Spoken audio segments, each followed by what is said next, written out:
Welcome to Church Pulse Weekly. My name is Carey Newhoff, and I'm joined today, as usual, by Savannah Kimberlin from the Barna Group. And we are so glad to welcome you to this podcast, whether you're watching, whether you're listening. If you're new to it, welcome. Please subscribe, share it with your friends. And here's our goal. We want to help you make sense of the crisis we're in, the crisis that seems to be going on way longer than any of us wanted. And we are tracking your health, how you're doing as pastors, how your church is doing, how the country's doing.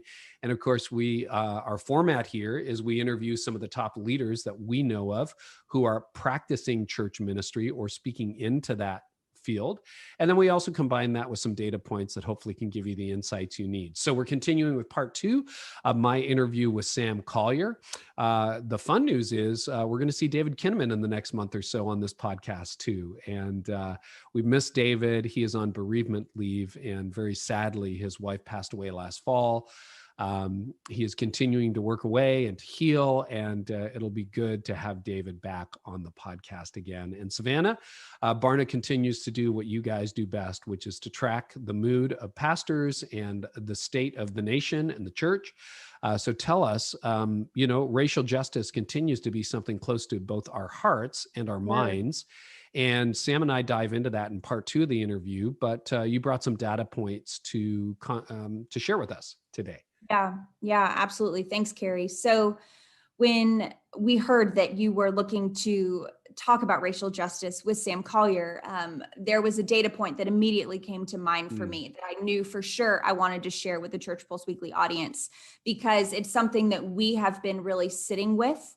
And it's actually going to be our lead out data point for our State of the Black Church publication. We're going to be dripping out content on the Black Church in the US over the first half of 2021. And then we will be publishing a book on it, a monograph on that data this summer. But so I wanted to share that first data point that we're going to lead out with. And if you don't mind, I'm actually going to read an excerpt from the article that we're releasing, because I think I think it's beautiful. 12 years after the election of the first Black US president, this past summer, 3/4 of Black Americans reported feeling a sense of powerlessness in our nation's politics. As the nation prepared for what many voters framed as the most consequential presidential election of their lifetime, this is actually a higher sense of powerlessness expressed than when Barna asked this question of Black Americans in 1996. Wow. So I know as we think if we think and reflect about everything that happened over the past couple of months, especially for the Black community here in the US, how much more powerful is it to think about the reality that 3/4 of Black Americans felt powerless politically, said they felt that way this summer, and that led to this fall and led to everything that transpired in our nation. Well, thank you for sharing that. And thanks for doing so much research on this area. It is really important. And, as we've said before on this show, I think when our kids and grandkids look back on this moment, they're going to be curious about what you did about coronavirus, masks, no masks, open, not open for physical in touch. But I think the legacy is, what did you do about racial justice? I think that, it's like looking back on the 60s now. It's like, what do you mean you were opposed to King? And there were people who were opposed to Martin Luther King Jr. And so the moral arc of the universe does bend, I believe, toward justice. And if you're thinking, Carey, I can't handle another conversation that's so tribalized, politicized, don't take me into Black Lives Matters versus all of that stuff. I just can't handle it. Sam has a very unique perspective, and I would encourage you to listen. And he understands your fatigue around this issue, your sensitivity to this issue. And I think he has some very, very wise words as an African-American leader. And he is seeking to build bridges, not barriers. So we're going to talk about a lot more than that, including personal boundaries. And if you missed part 1 of the conversation, I would encourage you to go back and catch last week's episode. It was fascinating on planting a church in the pandemic. But here's part 2 of my conversation with author, speaker, Hillsong church planter, Sam Collier. Any other pro tips, because you do have a bunch of church planters, recent or future, listening, anything you would say, hey, above all else, pay attention to this? And then I do want to talk about America right now. Yeah, of course. What's going on? One of the things I found is if you don't give people, especially right now, a theological reason to give, they probably won't. There has to be some sort of theology attached to it. And I don't mean the give 10 and you'll get a million theology. I mean the God loves a cheerful giver, right? You reap what you sow, kind of thing. As you sow, so on and so. We know the scriptures to giving, proper theology around giving. I think people need a biblical reason to give. The idea that the church should be the hope of the world, and just because we're not meeting in person doesn't mean the church can't be alive, and your giving helps us help those, and the greatest need of humanity is salvation. All of these other things. If there's not a theological reason, I find that people are just a little bit more, because they're scared. And I get it. I would be afraid as well if I did not have a theological reason. And can I tell you this, Carey, and I'm done with this? Yeah. For me, I asked our lead team to give, and then we asked our launch team to give. And I had to ask myself the question, are you giving? I said, there is no way I can be asking, and let's just say God, because I feel that sounds like a God question. That God would say, hey, you're asking all these other people to give, but are you even give? And for me, I had to walk myself through the same process that many of the people that we've asked to give are walking through. And it's with the resources that I have in the middle of a pandemic, when so many people are losing things and things are up and down, and we're in sort of the startup phase, and organizations even that we partner with are trying to figure out their future, and all of us are tempted to hold on tight. Sam, why would you give? And I really had to go to the scriptures myself and go, what does God say about giving? And is he really, so go ahead. No, you're a lead pastor, man. That's what it's all about. It's like, if you are not, you might not be able, because of salary ranges and all that, be able to give the biggest gift, but you should be up there with the biggest sacrifice. I've always believed that is really significant. How are you guarding boundaries in this season? You're launching a church, you do have a national profile, you probably get more incoming than you can handle. Also I think there's temptations, et cetera, associated with leadership. How are you and Tony guarding those boundaries? Yeah, I think for us, the most important thing is the home. And before we even decided to plant, we sat down with our counselor. Wow. And you'll understand this. And because your wife, she's an attorney. She is. Yeah. Both of y'all are attorneys. So where we met. Yeah. And so, which means she's strong, and which means that she can run the world. Bet she right? is. It Sweet, is but strong. I'm not sweet. She's strong. Right. Same thing with Tony. And our counselor sat us down. She said, I will not allow you guys to plant this church if you do not pick a leader. Oh, wow. She says, I will not allow it to happen. She said, because y'all will kill each other. And she said, Tony will not. She was like, Sam, if you're the leader, Tony is not exec pastor. It's not happening. She was like, I'm not going to let y'all run this together because you'll kill each other, and vice versa. And so she before we even planted, and that was and me and Tony said, we totally agree. Oh, you did? Okay. I was going to say, was that a tough pill to swallow? Well, more for me than Tony, because Tony, I've always had this like massive dream of, man, we're going to be like Bonnie and Clyde, and we're going to be like this, and, Jay-Z and Beyonce and Will and Jada and together. And to an extent, I think a lot of people characterize us because we both have public profiles with this like power couple and so on. But that's always been my dream. But it comes with its own challenges. And I think, any husband and wife that has ever tried to work together knows what we're talking about. It's just, it would not have worked it works now, but that's after 3 decades of marriage. Okay. Right. So I'm going to say, yeah, we had tried that a decade in, someone might not be alive right now. Right. It probably wouldn't be me. I'd be gone. Exactly. An example of it would be, Carey, when we were going through the pandemic. Yeah. At the beginning, because we're still in the pandemic, but at the beginning of the pandemic, even right in the middle of the pandemic, I wanted to make sure that we stayed in counseling and in therapy for our mental health, because so many people would in the you're inside, you're so on and so forth. And one of the things our counselor told us was, she said, here's what I want y'all to do. She said, you need to, this is when we couldn't go out of the house. So this was when it was really on lockdown. She said, in the morning, you need to get up and one of you needs to go to the other side of the house and work on the other side of the house. Pick a room that is your room for the day. And she said, and this is why that's important. She said, the way that both of y'all are wired, you both need your own space and you both need things that you can control.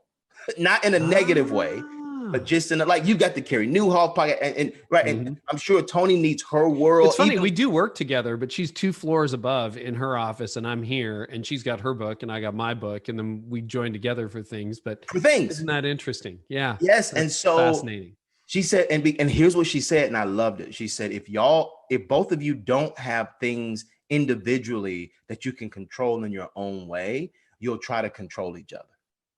Ooh. That's worth the price of admission. Right.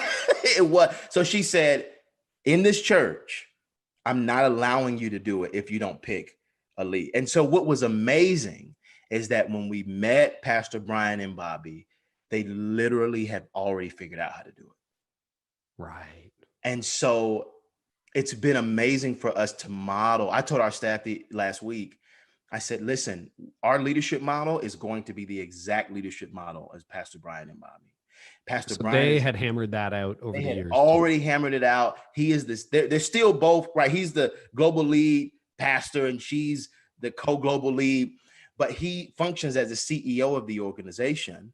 He runs all decisions. I asked a lot of even the Hillsong staff in Australia, so how many meetings is Pastor Bobby? She's like, she's not in the staff. Like she has her world. She's running sisterhood. She's speaking into everything. And so, she functions as his most trusted advisor and obviously as a shaper of the culture, embodying and steps into whatever she wants to step into. And that's kind of our model. Clear lines, very clear lines. And at the end of the day, if people are trying to figure out, hey, who do we follow? Because it can be, depending on who you're like, wait, do I follow Pastor Brian? It's like Pastor Brian is going to make final call, but Pastor Bobby's words sit as high as his. So. Oh, that's really helpful. Okay. I don't want to let you go without talking. And I know this could be a whole other podcast or series or whatever that we do, but you have been such a helpful voice to me, over the years, but particularly over this last year with, the renewed racial justice issues. And I know you're really close to the King family, Martin Luther King Jr.'s family. And then within days or a week of recording this, we had the assault on the Capitol. I would love for you to just speak in as you plant this multi-racial, multi-ethnic church in Atlanta to the situation that America finds itself in today. What words of wisdom, what counsel do you have for us? Because Sam, I love you. You've been just so helpful to me trying to figure this out. And one of a handful of people that I turn to and text and call. And I mean, I ran something I wrote by you recently and you're like, tone it down. Remember that? You're going to try to keep you from as much smoke as possible. I mean, you're going to get smoke, but said, let me just keep it a little, lessen it a little bit. So I think what I would say, I've been thinking a lot about this, especially lately as America is a little bit on fire right now as we're taping this. Who knows what it's going to be when it comes out, depending on when this comes out. But, the quote that by Dr. King, and, I'm a Dr. King fanatic, that has been governing my decisions and obviously rooted in scripture, has been this one that he said, we must learn to live together as brothers and sisters or perish together as fools. And that embodies where I believe our country is. We are struggling with living together as brothers and sisters. We're just struggling with it. We've not figured it out. we're in our silos, and what we are seeing right now is the divided states of America. Mm-hmm. And it has to become united in order to move forward. Now, some people would disagree with that and say, no, we need to go in our silos. We need to do this. I think the only way forward, and scripture talks about that, Jesus prayed that we would be one, that in the kingdom, there's neither Jew nor Greek nor male nor right. We're followers of Christ. We are brothers and sisters under him. Our only way forward is if we can actually become the United States of America. Now, the question is what is preventing that? And I've been thinking a lot about that question, and I have a lot of answers. But the biggest thing that has been on my mind and on my heart over these last few days, as I've been thinking very deeply about this, is that the greatest threat I believe that we have to our unity today in America, and even to progress, to justice, whatever you want to call it, is confusion. It's confusion. And I believe that propaganda is a part of that. Yeah. And what do I mean by that? Because when people, right, that sounds like a right-wing thought in terms of propaganda. That's what you're right. Propaganda is like, okay, I just want to tell people I'm neither left nor right. I'm actually politically homeless. I'm in the middle. So I vote for whoever I feel embodies what the country needs the best. They could be Democrat, they could be Republican. So don't hear this through any type of political filter, because I'm not thinking that way. And I run it through, obviously, the systems of the gospel. Confusion. Here's what I mean by that. When everything broke out at the Capitol, we know what happened, right? There were Make America Great hats and people running with the Confederate flag and all these other things. And the majority of America condemned it. They said, this is not where we should go. This is the result of the Make America Great situation. This is it. This is it. And let me just pause right here and say, I condemn the riots at the Capitol, and I condemn the riots during Black Lives Matter. I did, because me and you talked about it. Yeah, we've talked about that. I don't think violence on either side is the way forward. I do think we need protests. I do think we need unfiltered truth.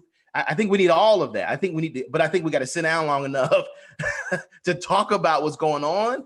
And we can have hard conversations, because that's what we need to do. But it has to be rooted in love. Anyway, I condemn riots on both sides. That's what I'm beginning to, did you condemn? Like, okay, stop. So the majority of America said, this is the result of Make America Great. And a ton of Make America Great supporters said, it wasn't us, it was Antifa. It wasn't Antifa, it wasn't us, it was Black Lives Matter. And what it turned into, Carey, is what keeps happening in our country. It's the same thing that happened this summer. Black Lives Matter were protesting against racism. Yeah, but it's a political agenda that's trying to do LGBTQ. And it was like, wait, no, that was these people. No, we're about this. And it's confusion all over again. And when America gets confused, we cannot agree on what to actually condemn and what not to. And that, in my opinion, is what keeps us from progress. And I believe it's the work of the enemy to confuse us. How do you begin to disentangle that confusion? I'm going to be honest today, and I think a year from now I'll have a better answer and say, I don't know yet, Carey. Yeah. But I am working to figure it out. Good for you. What I have right now is what's happening here, and it's at least calling out what I believe is the issue. Because here's what I know, because I've got friends that are Trump supporters, and I've got friends that are Black Lives Matter and Biden supporters. And I've got people that are just landing in the middle. got people on both sides. Here's what I know to be true because I've got friends on both sides. The majority of Americans agree that racism is wrong. Mm-hmm. That's what the majority agree with that. The majority agree that nobody should ever be rioting at the Capitol, right? Nobody agree. The majority of Americans believe that protests, peaceful protests, are okay. Yeah. But if we can't figure out what's happening and who did what, then we end up fighting over our confusion instead of all of us just saying what happened at the Capitol is wrong. And if Make America Great did that, and if that was them, then y'all need to do some work on what's happening, right? Can I just say this and I'm done?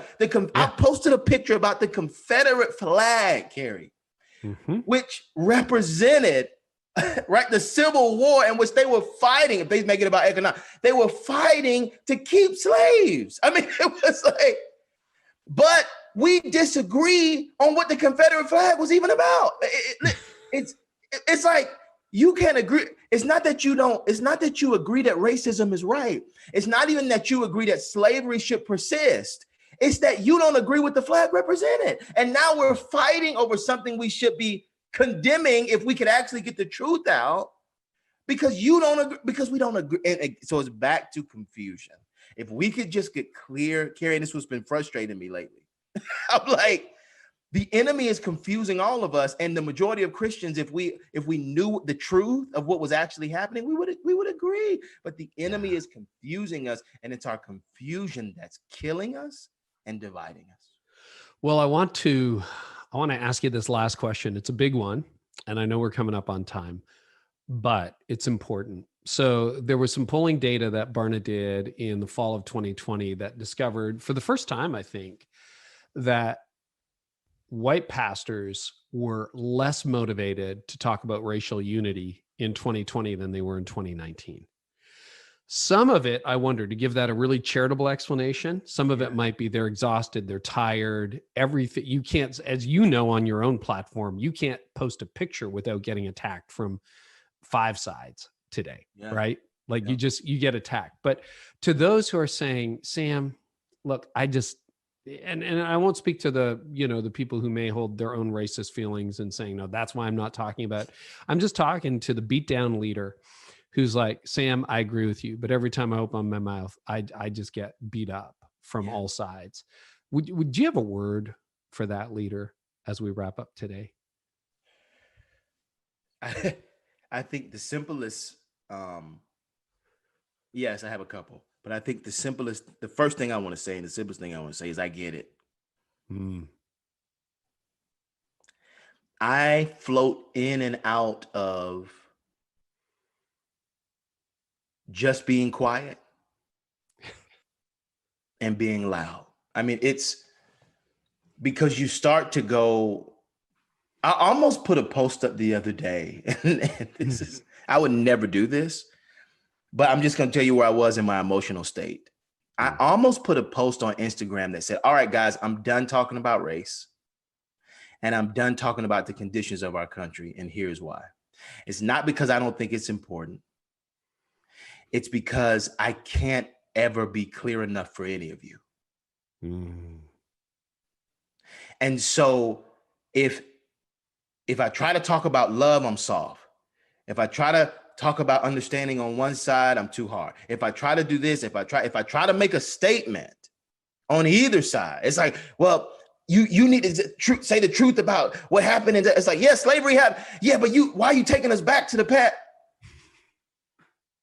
And I wanted to make that post, Carey, because that's where that is the result of what the enemy wants. And that's my word, is that the enemy wants to silence us. Wow. So that the workers of evil can persist. Ooh. He wants to silence us.